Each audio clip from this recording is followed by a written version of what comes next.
From the studios of the Speaker Network, your local news with Darby Travis begins right now.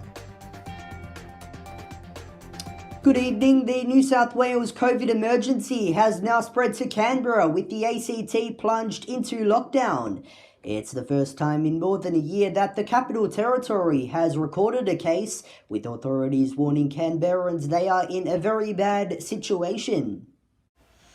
Yeah, thanks, Darby. Just a quick update to this story. Since this was recorded, Canberra will be extending their lockdown for another 2 weeks, and they'll be sticking to the 5 reasons to leave home. It is a very good afternoon. Darby Travers breaking into programming, and moments ago the Victorian Premier Daniel Andrews announced a further extension of Melbourne's current lockdown restrictions for at least 2 weeks. There's simply no option today but to further strengthen this lockdown and to, on the advice of the Chief Health Officer, extend it for a further 2 weeks.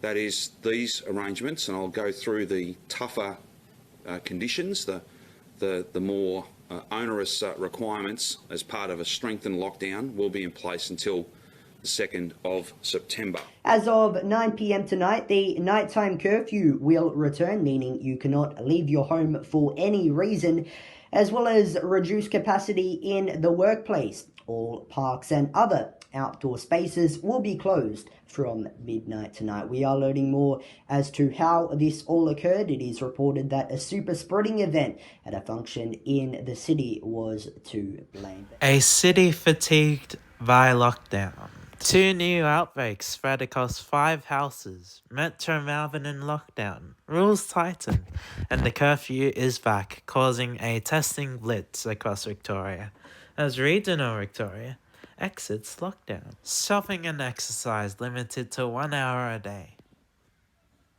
And since that package was recorded, more schools across the city have been added as exposure sites. Many teachers working from home as campuses close for deep cleaning. More on the New South Wales situation now, and the state has recorded a new daily high. New South Wales recording 478 new cases as the entire state locks down for 2 weeks, as Queensland tightens the border restrictions with New South Wales. Emergency and healthcare workers coming from New South Wales would need at least 1 dose of the COVID-19 vaccine. And Darby, I'm hearing you've got some news on Darwin. So I do, Tariq, and Darwin will go into an unexpected 3-day lockdown after recording 1 new case of the virus. And if you do have some footage or a story of interest perhaps, feel free to get in touch. Send us a private message on Instagram or that will be all the news for today. Don't forget to look out on our social media channels for updates as they come in. For now though, have a great evening.